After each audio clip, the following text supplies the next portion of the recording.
Good morning students. आज हम गणित विषय का टॉपिक समांतर श्रेणी कक्षा 10 प्रश्नावली 5 के बारे में पढ़ेंगे।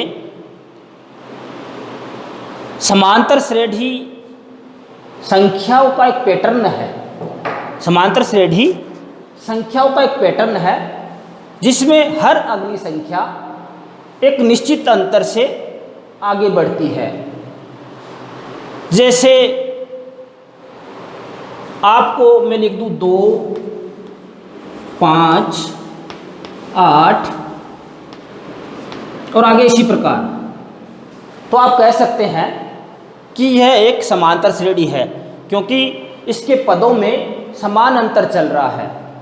तो स्टूडेंट्स, आप फिर यह भी कह सकते हैं कि जो भी पहाड़े हैं, टेबल्स, वो सब के सब समांतर श्रेणी में है। तो हाँ, बिल्कुल सभी पहाड़े हैं वो समांतर श्रेणी में होता है क्योंकि उन सब में जो अंतर है वो समान चलता रहता है। अंतर के लिए आपकी प्रश्नावली में शब्द सार्वय अंतर काम में लिया गया है और जिसका चिन्ह बनाया गया स्मॉल डी। अब एक उदाहरण लेते हैं, जैसा कि अभी चर्चा कर रहे थे कि कोई भी पहाड़ा है वह भी एक समांतर श्रेणी है। 3 का पहाड़ा ले लेते हैं। 3 एकम 3, 3 दूनी 6, 3 तिये 9, 3 चौके 12 और ऐसे करके 3 दहाई 30।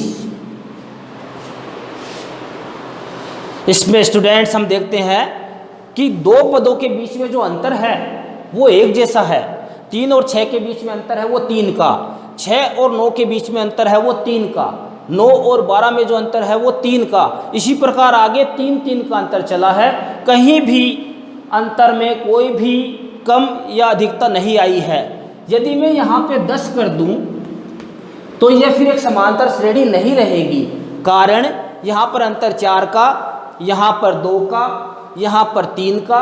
समांतर श्रेणी कोई भी पैटर्न तभी कहलाएगा जब उनके अंतर समान होगा। सार्वय अंतर है वो एक जैसा होगा तो ही हम उसे समांतर श्रेणी कहेंगे। समांतर श्रेणी का जो पहला पद होता है उसे हम स्मॉल a से लिखते हैं। इसे A1 भी नाम दे सकते हैं। यहाँ पे जो संख्या लगी है 1, वो n का सूचक है। n यानी पद की संख्या, पहला पद है इसलिए यहाँ पर A1, A4। इसी प्रकार जो 10वां लेंगे वो A10। यदि आपको A2 या A5 लिख दिया जाए तो इसका मतलब ये हो जाएगा, आप उसकी संख्या देख के बता सकते हैं कि वो उस श्रेणी में कौन सा पद है। अब हम बात करते हैं इनके अंतर की। इनका अंतर जो है वो D से सार्वय अंतर के रूप में प्रकट किया जाता है। A1 को A भी लिखते हैं। इनके सूत्र देखते हैं अब ये किस पैटर्न के अंदर है। इसमें सार्वय अंतर जोड़ दिया जाए तो अगला पद बन जाएगा। तो A में D जोड़ देते हैं, A जोड़ D, ये दूसरे पद का सूत्र हो गया है। इसी प्रकार जब इसमें और जोड़ दें में D तो अगला पद आ जाएगा A जोड़ 2D। इसी प्रकार अगला देखें A जोड़ 3D। आपने एक बात गौर की है क्या? जो भी पद है उसमें से एक तो A छांट लिया और उसके बाद में पद में से एक कम कर दिया। अंक 4 है तो उसमें से एक अंक कम कर दिया, 3D हो गया। इसका सूत्र A4 पद का सूत्र है वह A + 3D हो गया है। इसी प्रकार हम यदि 10वें पद का बनाना चाहें सूत्र तो वो A जोड़ 9D होगा। सही है कि नहीं? तो आप एक बात सीख गए अच्छी तरह से कि कोई सा भी पद निकालना हो हमें और उसका सूत्र के रूप में A और D के रूप में उसे प्रकट करना है तो जो भी पद है उससे D को एक कम कर दो और वो A में जोड़ दो। A यानी प्रथम पद। जैसे मैं कहूँ आपको कि A 18 तो आप बता सकते हैं A जोड़ 17D। A 34 का जो सूत्र होगा इसी प्रकार का वो आपको कमेंट में लिखना है। मैं देखूँगा सभी के कमेंट आपके कि आपको मेरी बात समझ में आई या नहीं आई है। अब आगे चलते हैं।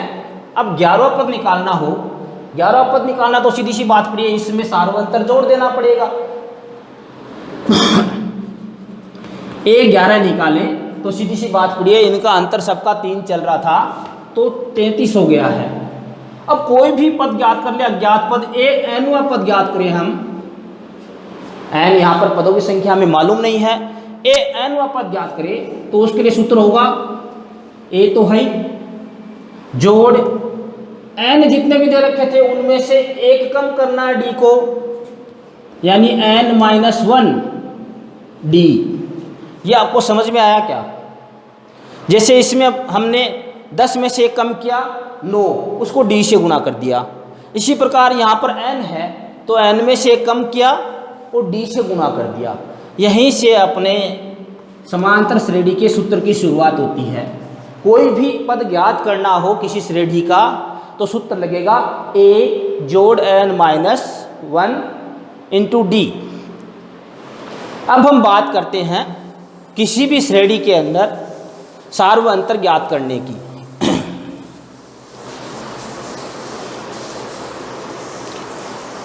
मैं आपको एक छोटा सा उदाहरण दे रहा हूं। यह श्रेणी दे रखी है आपको, इसमें आपको सार्वअंतर d ज्ञात करना है। तो सार्वअंतर d बराबर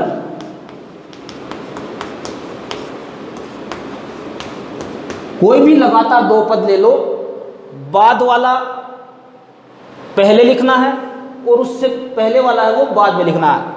मतलब अपने को सार्वअंतर निकालने के लिए सबसे पहले दो ब्रैकेट बनाने हैं और उनके बीच में माइनस का निशान लगा देना है।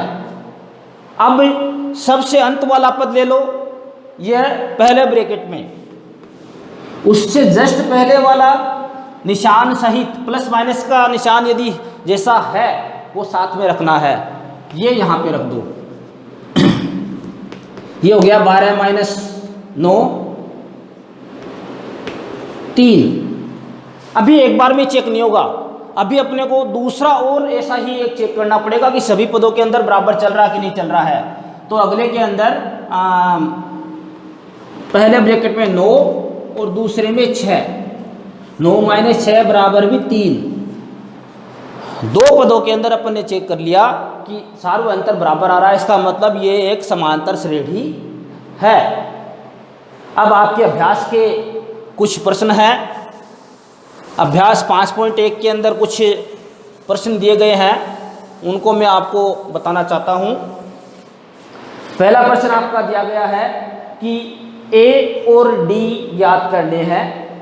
जैसे एक क्वेश्चन उठा रहा हूं मैं आपके 5.1 में पहले प्रश्न का दूसरा प्रश्न -7, -9, -11 और -13। पहले प्रश्न का दूसरा -7, -9, -11, -13। a और d ज्ञात करना है। a तो पहला पद होता है वो a ही है, a बराबर -7। d बराबर आपको बताया था मैंने, दो ब्रैकेट बना के बीच में माइनस का निशान लगाना है। लास्ट वाला पद लिख लिया, उससे पहले वाला लिख लिया है। ये -13, ये माइनस गुणा माइनस प्लस हो गया है 11। अब आपको पता ही है माइनस की संख्या 13 है, प्लस की संख्या 11 है, इसका रिजल्ट रहेगा